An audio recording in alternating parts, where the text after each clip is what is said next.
mbokki xarit yi nuyu nañ leen ziar leen bu baax a baax ñu am mbégte kontaan te ñëw yéen seen première chaîne de la banlieue di IM Télé International Média TV ñu am mbégte bu baax a baax mbokk yi ñëwaat ak yéen seen émission taxaw seetlu comme ni ngeen ko xamee rek saa su nekk ma ci ànd ak ki nga xamante ni moom mooy El Hadj Gora Cissé bokk na ci li ñuy waxtaanee tey mbokk yi ci sortie bi nga xamante ni gis ngeen ko muy Alioune Tine def na ko mooy premier point bi nga xamante ni moom la ñu fas yéene waxtaanee tey.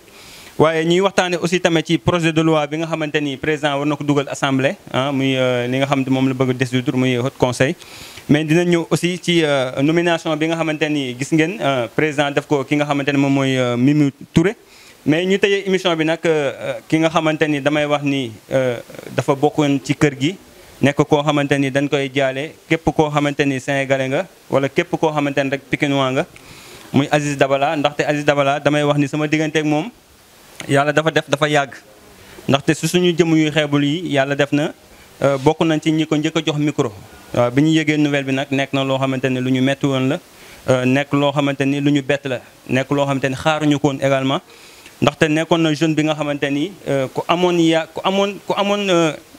amoon yaakaar ku ñu amoon yaakaar mais nekk jeune bi nga xamante ni aussi tamit bëri na ay projets yi nga xamante ni nekkoon na ci ba gis ngeen ni actuellement ni clip bi doon génn Sénégal da ngeen doon gis ni moom moo ko doon fecc nekk koo xamante ni vraiment ku baaxoon la nekk koo xamante ni vraiment biñ ko yëgee bett nañu parce que xaaruñu koon li ñuy wax rek mooy dañuy ñaan rek yàlla xare ko àjjana ndaxte yàlla dafa def kër gi lu ñu mësaane xewle rek dañ ko fiy gis ba moom daan ngeen dégg ci kàddoom muy wax ni dafa bokk fii ci kër gi ndaxte IM Télé dafa bokk ci chaîne bi nga xamante ni ñoo ko njëkk a feeñal kon ñu koy ñaanal rek yàlla na ko yàlla xare àjjana dina ñëw nag ci ñu gis ni actuellement ni Sénégal ray yi daf fi commencé bëri mu nekk point boo xamante ni moom la ñuy fas yéene tëjee ni ñuy def rek mbokk yi damay bàyyi El Hadj Gora Cissé mu nuyoo ñu dugg ci waxtaan El Hadj maa ngi lay nuyu maa ngi lay fay am mbégte ak kontaante jàkkaarloo ak yow fii ci IM Télé International Média TV rawatina émission taxaw seetlu di bëggee ñëpp ñi nga xamante ni ñooy safoo seen IM Télé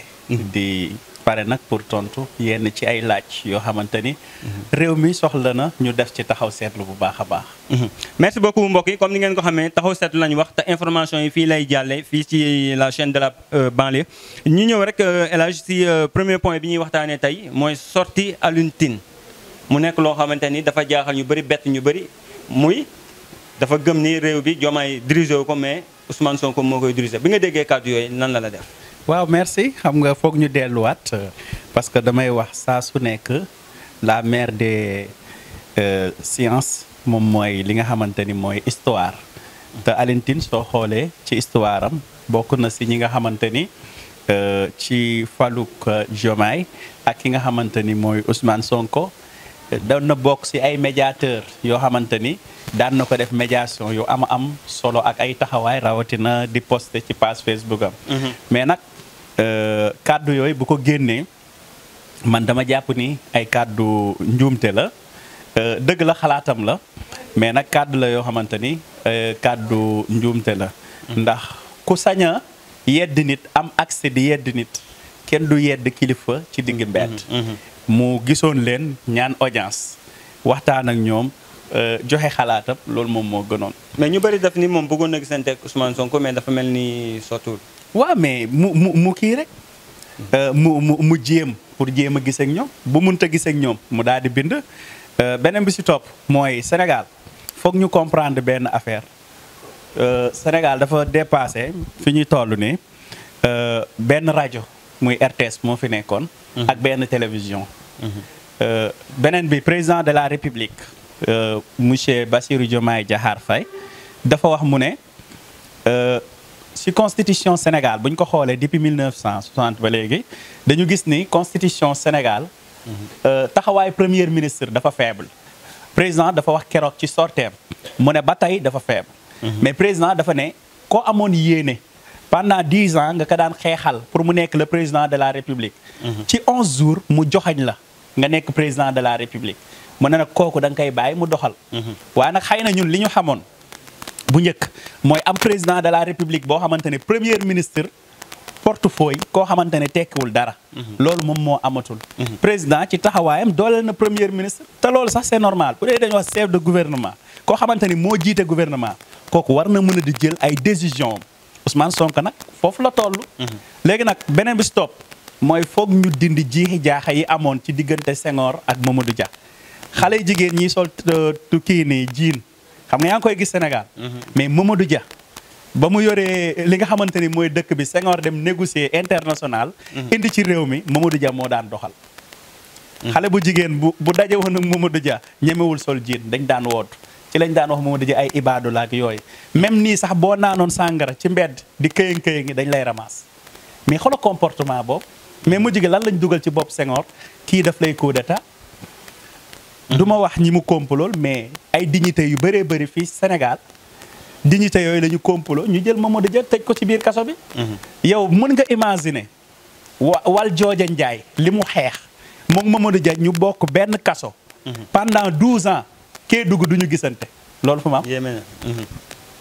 kon ñoom dañ ñu bëgg a dundulaat année boobu. mais loolu suñ la waxee yéeme na wal jooja Njaay ak Mamadou Dia nekk nañ pendant 12 ans kaso Kédougou mënuñu gisante. kon xam nga tëjoon nañ lépp. kon àdduna bi dafay dox. premier ministre suñ nee chef du gouvernement loolu la ñuy doxal mooy yow am nga ay ministre de la justice yaay kilifaam. ak ñeneen ña ngi yaay seen kilifa. mais bu dee yow amoo benn décision booy jël. ak benn programme. président mooy décider lépp. mais est-ce que réew mi dina dox. mais réew mi du dox léegi foog ñu comparer diggante. Sénégal dafa nekk ci benn àdduna boo xamante àdduna bu kii la bu gaaw te beneen bi damay dégg gars yi di wax benn xas Amadou Ba lan la jàng du impôt la génne du inspecteur la ñoom Sonko ak Diomaye lan la du inspecteur ak domaine naka nga gën a mën a yéene Amadou Ba mi nga xamante ni inspecteur la nga bëgg ko xañ Sonko ak Diomaye te ñoo bokk fi ñu génnee ñoom ñëpp ñu bokk benn expérience bi ba pare képp koy jiite réew ñii ñoo ci gën a yey xam nga lu tax mooy administration la ñu jàng concours ENAM boo koy jàll ñaar foog nga nekk ndaanaan dëgg soo jàllee écrit bi ba pare pratique da ngay ñëw ñu defaatal la entretien ñu bëri dañ leen di rejeté ci entretien boobu kon képp ku ci jàll ndaanaan nga beneen bi nga xamante ni topp na ci mooy lan moo tax Sénégal ñu bëgg coûte que coûte ñu tàkkalikoo ak Diomaye ak Sonko léegi parce que ñoom dañoo jàpp ni bis bu ñu jaxasee Diomaye ak Sonko bu boobaa li ñu bëgg a def Diomaye dafay gën a yomb te gis nga tey li may wax rek gis nga Sonko tey bu tàkkaliwoo ko na ak Diomaye di nga gis loo xamante ni lu yéeme la mooy pour président de la République gouverner dana nekk loo xamante ni dafay jafe léegi nag sénégalais foog ñun ñu am esprit nit ñi war a ànd dañuy ànd ku dem président de la République toog avant élection mu ne Ousmane Sonko mii bu ma politique naroon boole ak moom man ma bàyyi politique dem toog des ak sama ngor kon lan moo tax sénégalais yi saa su nekk ñu bëgg benn débat Ousmane Sonko Diomaye dañoo war a tàkkali ko dund nañ fi situation Mamadou Dia ak Senghor te Senghor Mamadou Dia da doon doxal bu baax ñu complété ko gis nga fi affaire mujj mais nag képp koo xam ne daal war nga wax sa xalaat ñu joxe sa xalaat Ousmane Sonko liggéeyam lay def liggéey boobu da cee dégg ak le président de la République président de la République am confiance jox ko kon nañu maytu yooyu surtout ñi nga xamante ne ay kilifa lañ suñuy wax ñu xool li nga xamante ne loolu la ñuy wax ak loolu la ñuy def man daal loolu laa ciy joxe mooy nañu bàyyi genre wax yooyu mooy ñii am nañ yéene pour dem mais ba ñu faloo ba léegi danañ tàkkalikoo Thomas Sankara ak Blaise danañ tàkkalikoo Mamadou Dia ak Senghor non nañu bàyyi yooyu ñu bàyyi leen ñu gouverner parce que ñoom ñaar ñu tàkkalikoo du jàmmu Sénégal léegi nag li fi nekk sentir nañu gouverner avant politique moo leen boole tuddante nañu ay doom dégg nga sax bi Diomaye waxee ni Sonko ne na jàkk sama siège bi ñu bëree bëri luñ la wax président dafa wax ak sentiment dafa wax ak mais président du wax beneen bi tamit foog tamit ñu nangu ñii dañu indi benn valeur bu bees ci biir politique mooy ngor jeu politique yi doon am ak jaxase yooyu doon am ak ay intérêt ñoom boolewu leen léegi nag ku gis ni politique intérêt la ñoom loolu boolewu leen foog tamit ñu nangu ni politique ñi ci nekk war nañu mën a am ay valeurs yoo xamante dañ ko garder daam mais nag xëy na xalaatu politiciens yi fi nekkoon mooy dañu jàpp ni wor ak aussi créer ay situation yoo xam ne médiation dina am ñu dem def seen médiation mbokk yi kon mu nekk lu am solo ci gis ngeen si seen ñu mu ko décortiquer wax na dëgg ndaxte actuellement bu ñu xoolee Sénégal ah Diomaye mooy Sonko mooy jiite Diomaye dafa bàyyi Sonko def lu ko neex loolu dafa bëri mais li am solo rek mooy finalité ba mooy sénégalais yi gis seen bopp te am nañ ci yaakaar bu baax a baax. ñii ñëw nag mbokk yi si deuxième point bi Cissé mu nekk projet de loi bi nga xamante ne moo war a dugg assemblée pour dissoudre haut conseil mais ñu bëri sax question bi ñuy posé mooy président lan lay xaar pour dissoudre assemblée si boppam. waaw xam nga tey président de la république dafa bañ yenn erreur yi nga xamante ni da daan dal yeneen président yi. ma Abdoulaye Wade defoon na fi dissolution assemblée nationale tas ko. président Macky Sall tamit bi mu ñëwee tas na ko. mais président day xool. ndax ñii li ñuy wax carrément ay patriotes lañ réew mi ay républicains lañ. bëgg nañ liggéey wala bëgguñu ko liggéey. léegi nag bu dee ay blocage am na. président bu boobaa ci lay jël li nga xamante ni mooy responsabilité. parce que président assemblée nationale dem na seeti président de la république. ñu waxtaan ci situation bi ñu wane ni PM dina ñëw def déclaration politique générale. aussi am na ay projet de loi yoo xamante ni rejeté woon nañ ko.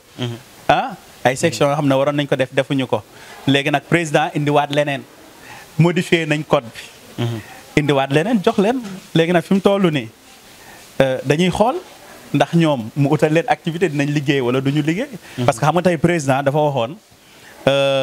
mooy au conseil des collectivités territoriales ak environnementales da koy tas léegi nag am na bi mu tasoon bu Benoît Sambou jiite woon léegi bii nekk beneen part boo xamante ni président teg na ko léegi nag ñu xawal réaction assemblée nationale projet de loi boobu muy suba alxames ñu xool fan lay mujjee léegi président nag day xool ndax assemblée bii dinañ mën a liggéey ak man ci li nga xamante ni teg nañ ko mu nekk loo xamante ni ci fi mu war a jaar yoon nangu ko dinañ ko mën a jëfee bu dee mënul bu boobaa nag si la ñu jëm dissolution assemblée nationale parce que le 15 septembre lañ ko war a mën a def mais beneen bi tamit am na budget bu ñu war a voté octobre yooyu yëpp ay calcul la yoo xamante ni président bu ko tasoon tey budget boobu ñu war a voté octobre naka lay demee yooyu yëpp ay calcul la yoo xamante ni président dina ko mën a def beneen bi tamit sens la bu dee assemblée nationale mu bañ a mel comme bu njëkk ba mais mu nekk carrément li leen tax a jóg day nekk pencum ndawum réew mi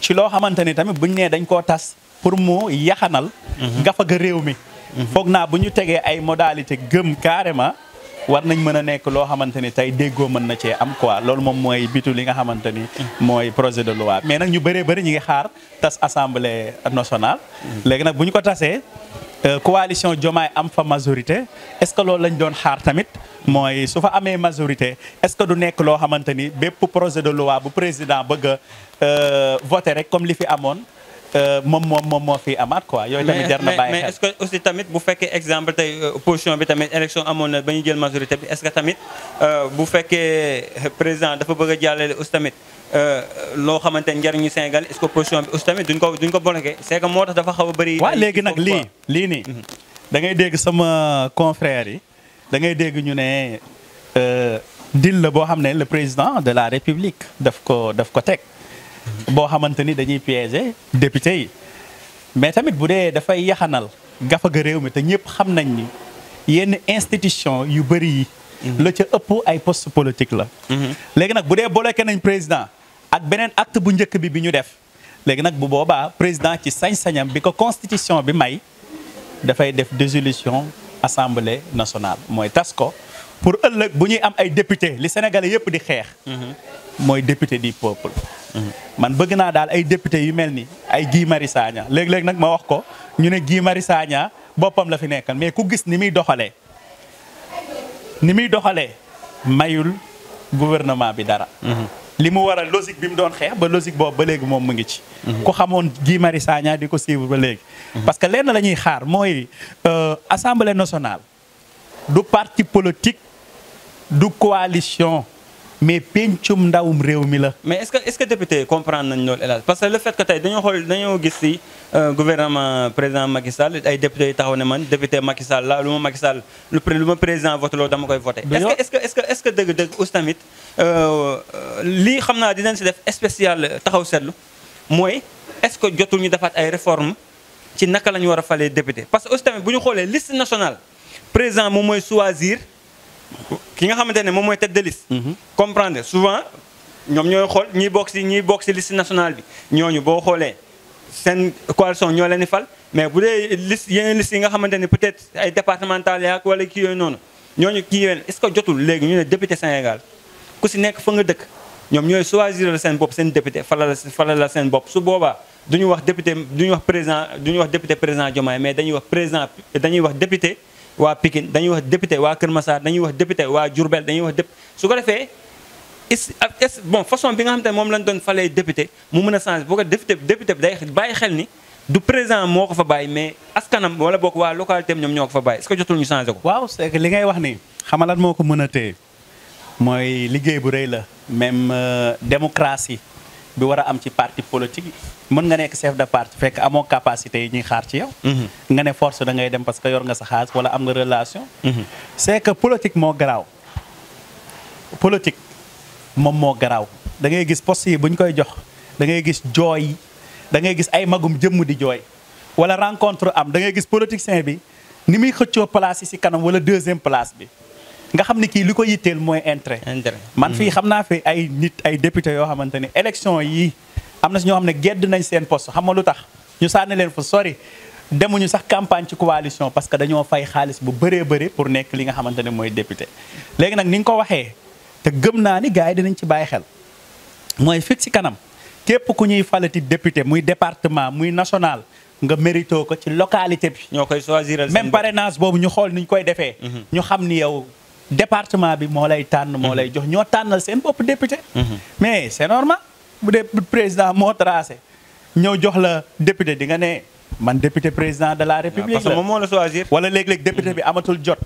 keneen ki nga xamante ne sa suppléant wala sax président am kenn koo xam ne bëgg na dugal waxtaan ak moom mu jël sa poste tey su ma ko waxoon dëkk bi toj man xam naa député boo xamante ne carrément ci nguur gi passé dañoo waxtaan ak kenn koo xamante ne moo nekkoon député ñu jël place kooku daal ko koy jox te député boobu député bu gën a rëy làmmiñ la ci législative bii ñu nekk bu dee président am na sañ-sañ boobu wala chef de parti yooyu léegi pour nga am ay député du peuple dafay nekk loo xamante ni lu jafe la. léegi nag tëggin bi ak tànneef bi la ñu war a xool ñi nga xamante ni ñoom la yitteel comme da ngay teewal péncum ndawum réew mi. na fekk nag pénc ma muy Kër Massar. muy Pikine muy li nga xamante ne Diourbel la wala Matam. na fekk ñoom ñu ànd ci. buñ la tabbee ëllëg ñu ne ah kii dañoo ko tabboon lan la mooy ñun suñu gox ba. la nga xamante ni moom lañ doon jàmbat moom la ñoo yónni pour mu daal di ñu koy kaasal. mu nekk lu am solo mbokk yi di leen fàttali rek yéen a ngi seen émission taxawu seetlu mais ñu ñëw aussi tamit si yaa na bëri na ñi nga xamante ni rafetlu nañ ko muy nomination Mimi Touré bi nga ko déggee démb naka nga ko jàngatee. li nga doon xaar la. waaw xam nga tey doon ko ni sax dañu naan du gâteau mais tamit politique loo politique tamit am na lu tax nit di politique. bu dee nit ki compétence yi mu am na ko te fi ñu koy yóbbu direction boobu mun na ko développer parce que le président de la république dafay am vision mais mu am ay collaborateurs ak ay collaboratrices yoo xamante ni am nañu vision ak orientation politique pour résultat yi président am ñu daal di koy tabb foofu. ñu bëree bëgg doon wax soxna Aminata Touré lan moo tax tabbuñu ko. am na ñu defoon seen xel ni xëy na am na luñ ko dikk te ñu bëree bëri ñi ngi jàppoon ni présidente assemblée nationale mais dama doon wax ci logique buñ ko joxoon gars yi def nañ erreur politique bi gën a rëy xam nga ndax lan mooy bu dee moom chef de guerre la parce que président Macky Sall dafa daan politiquer moom dafa imiter ak doxalee Machiavel dëgg sax Machiavel doctrine boobu mooy moom da lay jëf nga nekk chef de guerre Machiavel su la joxee benn mission yow nga dem réussir mission boobu yëpp mu jël rendi chef de guerre bi sànni fële pour mu bañ a am trace te Macky Sall nag noonu la doon def mooy chef de guerre bi day dem xeex ba gagné mu jël ko daal di koy sànni fële. léegi nag bu gaa yi jëloon Mimi ci niñ ko xañee woon assemblée nationale jox ko. kon gaa yi def nañ erreur politique léegi nag poste boobu ñu ko jox. parce que ko xam Mimi Touré nag compétence. ak relation ak taxawaay ak diplomate. Mimi Touré am na loolu. waaw xëy na kay soo koy xas amul base politique wala ak dëgër bi ak rigueur bi moom nga koy xasee mais ci côté taxawaay ak compétence soxna Aminata Touré am na lool. foog naa nomination boobu ñu bëree bëri ñu doon wax waaw coalition bi sedduñu kii sedduñu kële te aussi tamit ku comprendre la coalition Diomaye ni muy demee ndax lan mooy coalition tamit boo fa nekkee. li nga war a wax doo ko waxee ci ay télé ak ay rajo ak ay panel. da nga koy waxee ci ñu mu ñor. effectivement mooy wax ak président ak PM ak yéen ñi nga xamante ni yéen a sekk coalition bi. lépp lu la metti wax ko ci biir coalition bi. mais dafa mel ni sax ñoom seen coalition bi gisaguñu kenn ku génn di kaas de dafa mel ni ñoom protégé nañu. waaw non loolu moom mooy njariñu li nga xamante ni moom mooy coalition bi. loolu nag président Macky Sall réussiroon na ko ndax président bi Macky Sall bi fi nekk gis nga coalition Benno Bokk Yaakaar coow li dina bëri kii dina mais fexew na ba maîtriser ko. candidat bu mu joxañ ak lu mu bëggoon def ci coalition bi. ñu daal di koy defee noonu. mais nag ñii dañuy wuuteeg xalaat ni président Macky Sall doon def parce que comme gâteau bi dañ daan sédd gaay mais nag ñii ñoom dañ naan du gâteau du séddoo. léegi nag loolu nga wax ko politicien bu gëmul bu amul conviction du la mën a xaar ba mel nii. léegi nag am na ñoom li leen boole te am na fu ñu jugee te aussi bu coalition bi ñi jiite bu ñu gën a respecté ñi nga xamante ni ñoom ñoo yemoon benn grade mooy fal amagul woon loolu tamit dana nekk li nga xamante ni mooy intérêt coalition mais heure bu amee fëgg dënn bu ñu taxawee ne ñun ñoo tax ñu fal ñu mais nag ci 54% yooyu nag les sénégalais dafa nekk message politique boo xamante ni assumé la soo koy analyser da nga koy analyser la vraie question de fond bi ngay am mooy analyse présidentielle. mooy pourquoi les sénégalais ñu indi benn message politique assumé votel coalition Diomaye 54%. léegi nag boo ñëwee jël ay ñoom soxna Mimi Touré nii même bu dee ay 10 personnes ñoo leen gëm wala lu ëpp 10 personnes ñooñu am na lu ñuy teg ci coalition bi léegi nag ñooñu da ngay fexe nga aisé leen te mooy li nga xamante ni moom mooy am li loolu nag lépp nga basé wu ko ci compétence du ma joxe pour joxe. waaye nag damay joxe koo xamante ni résultat politique bi ñu war a am moom war na ci mën a am participation boo xamante ni bu am solo la. mu nekk lu am solo waaye ñu tëjee ko mbokkee xarit yi comme ni ngeen ko xamee rek muy kaw Aziz Dabala. mu nekk loo xamante ni maa ngi koy wax sànq sama introduction cas bu jaaxal nit ñi la ñu ngi ci tudd enquête yi duñ ci sori mais naka ko nga ko jàngatee. waaw Dame merci yow tamit dañ lay wax sigil ndigaale di wax ni EM Télé yëpp nañu sigi ñu ngi leen di jaale ndax Aziz tamit miinoon na fi miinoon na fi parce que ku am événement bu mag bokk ci télé seen publicité yi nga xamante ni dinañ ko jàllale mu tànnoon EM Télé publicité rek doyul mu jaral ko mu ñëw def ci émission yow tamit moo tax affaire bi mu njëkkee am man sama xel ci yow la njëkk a dem ci laa la messager ne la Dame sa waaji de parce que sa frère la woon ba pare tamit miinoon na kër gi mu deewee li nga xamante ni deewu jeune la ñu ngi koy ñaanal yàlla bu baax a baax a baax beneen bi tamit ñuy ñaan yoon tamit def liggéeyam ba képp koo xamante ni takk na ci mbir mi mu mën a leer benn dina leer ci sénégalais yi beneen bi tamit dina protéger képp koo xamante dina yeewoo foofu Pikine beneen bi tamit dina wanewaat gëdd bi nga xamante ni jox nañ ko suñu artistes yi. mais mu am loo xamante ni dañ koy gis dañuy gis ni souvent problème mu jalousie dafay bëri ci célébrité yi. souvent bu ñu déggee soit muy meurtre wala xam nga ay problème souvent ñi leen ñi jege lay nekk est-ce que jotul ñoom ñi nga xamante ni surtout ñoom ñoo siw ñu xoolaat bu baax a baax seen entourage. waaw xam nga man moom damay wax man mii nii rek sama sécurité du ma ko foowee. wax dëgg yàlla man mii rek sama sécurité damay xool fi may dëkk entourage bi may wër ban heure nga may fréquenté. ba pare tamit képp ku siiw del maytu sa dëkkuwaay ñu koy xam utal carrément fi nga xamante ni fa ngay recevoir say nit parce que xam nga tey bul am confiance ci kenn. da ngay jël sa responsabilité parce que xam nga lu tax wala dafa naan fagaru moo gën faju parce que réew mi moom fi mu toll nii lu nekk mën na am. léegi nag loo xamante ni depuis yeneen yi la ak ay sëtu yeneen seeni soxna sax la ñuy jël complot. yow bu demee ba sa soxna di la complot waxantuma laa koo xamante ni xarit la wala àndandoo. parce que tamit xam nga sénégalais yi foog ñu gëm concurrence heure boo ko ragalee da ngay doon victime. victime boobu nag mooy ñëw ëllëg rey naa kii wala fexeel naa lu rey. gis nga nit concurrence da nga koy ñeme. sa produit da nga koy jël nga dooleel ko. yow maag yow ñoo bokk li ñuy def valoriser sa métier comme moom ni mu demee ñu koy tudd.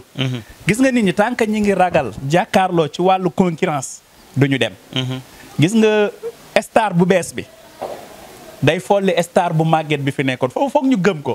léegi nag lenn moo lay protéger mooy jamono ji ngay xew. yow sa temps marqué ko ba jamono ji nga xamante ne ngay xew parce que doo fi nekk. yow ñi la dàkkoon taxaw ñi la gënoon am tur ñooñu nekkuñu fi te am na benn moment seen taxawaay dafa wàññeeku. lenn daal mooy régler mbir mi mooy jalousie heure bu ci nit duggee mën naa jur lu ne. parce que affaire criminel lay doon. moo tax mun naa jur résultat bu ne. mais li ma gëm daal mooy nit ki foog mu accepter concurrence. ba pare tamit gëm yàlla dafa manqué si ñun. mooy nit foog mu nangu dogal daam. man mun nga ma yar jàngal ma ëpp ma xam-xam foofu mais succès bi ma yàlla joxu la ko.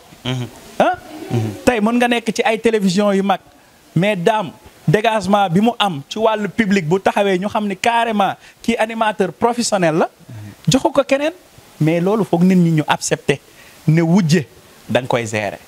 wujje doo ko def adversaire gis nga wujje heure boo ko defee adversaire rek yow daf lay sonal. parce que bu boobaa yow sa arme yi nga am te loolu moo gën fuuf yow yi nga xamante ni moom la waajee nga jàkkaarloo yor.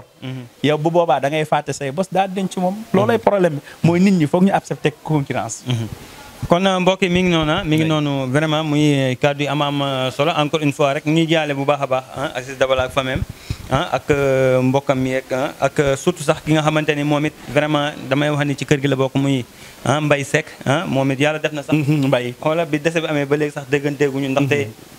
affaire yi da lay jëlee ko ba nga xam ne da ngay am sax kersa. xam nga pour woo ko mais incha allah xam naa dinañ ko woo. gën a yaatal ñu koy ñaanal rek ndaxte nit moom bu génnee àdduna. yaa naa lenn rek lañ ko deseel mooy ñaanal ko yàlla yërëm ko te xare ko àjjana kon Aziz ñi ngi lay ñaanal di ñaanal sa famille yëpp ak sa yaay jooj nga xamante ni malgré mag la mais ñu ngi koy ñaanal rek yàlla bàyyi ko fi mu yàgg fi loolu yàlla guddal fanam mais may ko wér fi nga ko doon taxawoo yàlla def say frères yi nga xamante ni ñi ngi fa ñu taxawoo ko fa ndaxte yàlla bu defee dara rek am na lu tax mu def ko li si am solo rek mooy ñu delluwaat sant yàlla ndaxte yàlla mi comme ni ñu koy waxee rek bi la andi woon moom moo la yóbbuwaat malgré si ni nga demee du dem bi nga xamante ni suñu borom neex na ko ndaxte suñu borom nit la gën a fonk te bëggul ku faat doomu aadama kon ñu ngi lay ñaanal encore une fois ma bàyyi rek nga joxe sa mot de la fin. waaw merci Dame. beneen bi tamit mooy ndaw ñi. famille nañu gën a taxawaat. seen taxawaay parce que bu njëkk famille dafa amoon. yow boo njëkkoon bala ngaa doon beru di génn sa kër. di génn sa famille day nekk loo xamante ni lu mënta ñàkk la wala ñu puus la si. parce que famille dafa am solo ci nit. surtout yaay. ndax bëri na ni réussir yi muy am ci àdduna. xam nga ñun jeunesse bi ñun fëggu rek la ñuy demee. mooy xëy na sa yaay bu la jegee di nekk ak yow chaque jour sa yaay li muy gis sax yow doo ko gis. dëgg la parce que yaay moo lay choisiral ñooy àndal doon ka ni yow am na foo benn niveau boo xamante ni toll. man mi dafa may dal man damay jàpp ni nii la mais sama yaay day xëccanteeg man. carrément du nii. da ngay dem ñaari fan ñetti fan nga xam. mais ëllëg nga toog jéye boobu am. problème fa mais nag xëy na situation famille mooy xëy na jàmmoo bi war a am da ngay gis ñu bokk ndey ak baay sa frère yéeg ci kaw. man la jàppale nga mën cee génn. doo ci génn. te na ñu am ay jeunes yoo xamante ne ñu am jom lañ. mais tamit solidarité yi am ci famille daal. nañu amaat loolu tamit dina gën a wàññi li nga xamante ni mooy jéey yi. mais solidarité xeexante bi ci biir famille yi. ak aussi nit ki war a taxaw ñu war ko jàppale wuñ ko di sànni ci moom yenn kàddu yi. dana nekk loo xamante ni pour ndaw mi mu réussir dafay jafe bu baax a baax. di bég ci yow di bég lil salaam mi nga xamante ni moo nekkoon ci technique bi ak Maguette ak ki nga xamante ni mooy Awa ak ki nga xamante ne mooy Amir ak Oustaz mi nga xamante ne mi ngi fi woon tey assisté ñu. di tàggu ñëpp beneen numéro ci beneen taxaw seetlu incha allah ak yeneen point. jërëjëf mbokk yi comme ni mu ko waxee rek ñi ngi jaajëfal équipe bu IM Télé bi yëpp ci comme ni ko Cissé waxee. mbokk yi ñi nuyu ñëpp di wax ne rek comme ni ngeen ko xamee chaque jour incha allah di ngeen am possibilité man ak ki nga xamante ne moom mooy Cissé ci taxaw seetlu bi sa émission bi nu mu doon sax. cercle des idées aussi tamit comme ni ngeen ko xamee café weekend émission yëpp incha allah di ngeen ko fii lay xewee yooyu yëpp di ngeen ko gis incha allah si IM Télé International Media TV ñu leen jox dig daje suba incha allah jaajëf.